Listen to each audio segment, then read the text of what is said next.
When Megan Boswell's 15-month-old daughter Evelyn was reported missing, Megan told several different stories about what happened. They were all lies.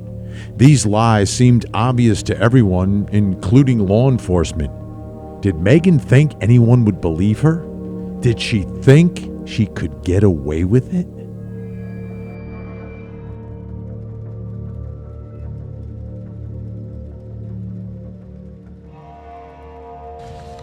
Ethan does not have the baby. But I don't know where she's at since he had her left.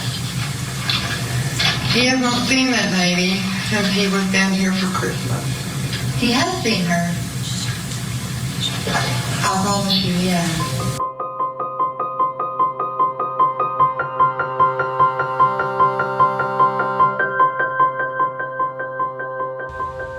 What do you remember about that day? Did you wake up or what happened?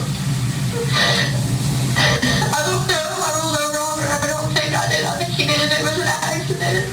He was sleeping there with you? Was the three of y'all together? In the bed? Between us. Okay. I should have put her just on my side. I slept with her almost every night of her life before that, and I never once rolled over on her. But when you woke up, she wasn't breathing. Is that what you're telling us? Her head was like buried in her pillow. She wasn't breathing.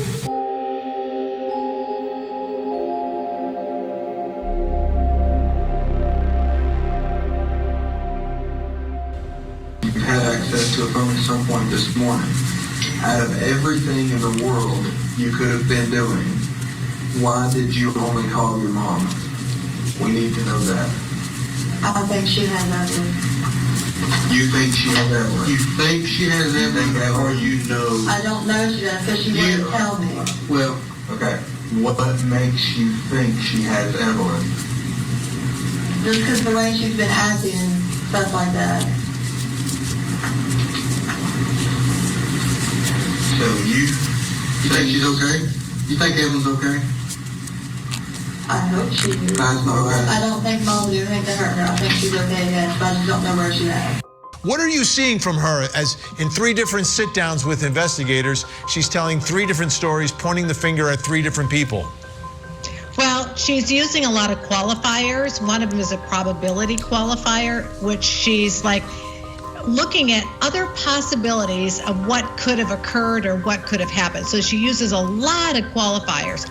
She also uses an exclusion qualifier, meaning removing herself from it, and then therefore it adjusts the blame onto somebody else. Her responses are always so vague, right? She's using lots of omissions. She's leaving out really important, critical details.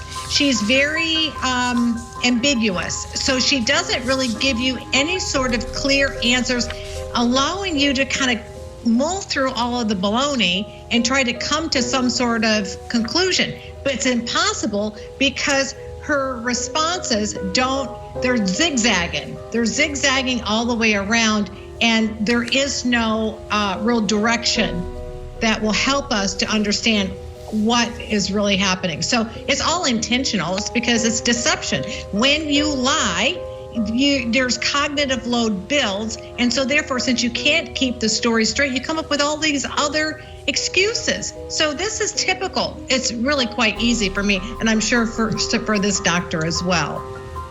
Well, Susan made some great observations, and I will add that this is essentially a person who is a bit arrested in development. I mean, she is young, but she acts even younger than her chronological age. And you can tell even in the language that she uses with the detectives and the police. Things like, oh, I promise you, Ethan has seen him. Like, what does your promise have to do with anything? This is an investigation, right? A criminal investigation. But just the kind of language that she uses shows you how young her cognitive age is. And so when we think about it that way, I think that there probably was a part of her that thought, well, maybe if I just come up with enough of these types of stories that maybe I'll get the attention off of me. This could have been a coping strategy when she got in trouble when she was younger. It's like, hey, it's the other kid, or it's this other person over here. And there was a lot of that going on, but as Susan pointed out, so much of it was vague. She really couldn't get her story straight. The more truthful moment probably was when she broke down, as you mentioned, when she finally said, I think I rolled over her and I killed her, because then you saw a real emotional reaction. But I think if she was allowed to keep telling more stories, she would have blamed even more people. I think she was just hoping that at some point the detectives would say, okay, we're going to go interview these people instead, and now you're off the hook. Okay, Mom came and got her from my trailer. When? I was working and Mom came over to my trailer to babysit. When? I don't know exactly. It was Today? Yesterday? no, 3 it was days like ago? a week or so after I started work, because I had nobody else to watch. When did you start work? The 2nd. Of December? Yeah. The 2nd of December? Yeah. Okay, 12/2. Angel got Evelyn. No, it was a week after that. It Okay. was my second week of work, I'm sorry. Mom got mad at me and she left, and she took Evelyn with her. With your permission? No. Okay. When was this? Same day? No, it's a couple days after. She stayed with me for maybe like 3-4 days. So what day are we talking about? The 10th, 11th, 12th December, something Around like that that? time. 12. Okay, 10. And then what happens? I didn't talk to her for over a month, and then she called the chicken shack and said that she needed to talk to me. When did she call the chicken shack? Sometime in January, I don't remember the exact date. Angel called. It would have had to been after, like, I want to say it was maybe like, I went to court the day that she called me. Why were you for what? Reckless driving, Okay, where at? Washington County. Okay. Court, Washington County, the day she called you. Mm-hmm. Okay. What happens next? She took me to her place to a little bed, and Evelyn was not there. She would not answer any questions about her. All she would tell me that she was okay, and if I gave her time, she would give her back to me. Your son Hunter, does he still live with you? No, he started living with his mother, but he's at the hospital at the moment. Okay, he's at a hospital. Where is he in a hospital? Marion, Virginia. All right. Is that a mental hospital? Yes. How long has he been there? 2 months. What, have you been up there to see him at that facility? Yes. What is his mental status this time? Well, some days he's pretty decent. Other days he don't know who I am. Okay. Would he be able to come into this courtroom and testify? No. Okay. You mentioned that he'd been there for about 2 months. Yes. Had he had mental health problems prior to that? Yes. Okay.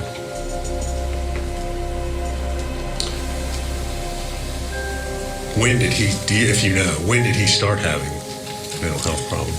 Well, when he got accused of being a baby killer. Wow. Now he's being accused. It seems like the defense, this is where they're going, right? Go after someone who's in a mental facility who was connected to the defendant. This was her boyfriend at the time that Evelyn went missing. Kristen, what can you tell us about Hunter Wood? How much do we know about his background and who he is? Yeah, so Hunter Wood was Maggie Boswell's boyfriend at the time that all of this took place. They hadn't dated for very long. They met at Hunter T's Chicken Shack, which you heard Randy Wood testify there. He actually owned Hunter T's Chicken Shack, and Megan came in for an interview one day, and so she worked at Hunter T's for a while, and that's where she met Hunter Wood. Unfortunately for the defense, they're pointing fingers at everyone. And the question that the jury is going to have to ultimately resolve, which lie are you going to believe? There will more than likely be absolutely no evidence other than the defense attorney's imagination that Hunter Woods was actually involved in this particular case.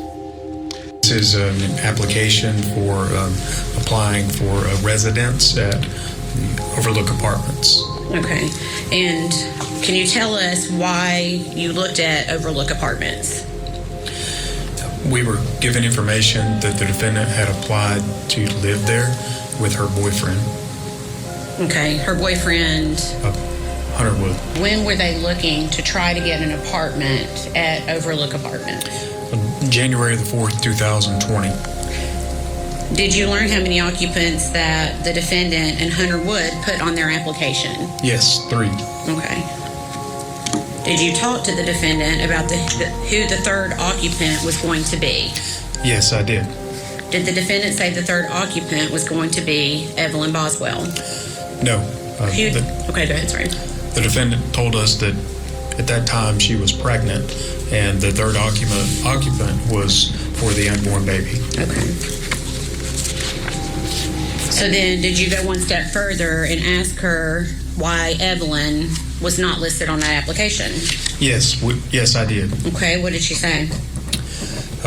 She told us it was not Evelyn because Hunter either would not or did not want Evelyn to live with him. At any point prior to this trial, was Hunter Wood the focus of the investigation or the focus of the public? Were people talking about Hunter Wood before the trial? Yeah, I don't know about necessarily like the focus by law enforcement, but he definitely was a focus for the public when all of this came out.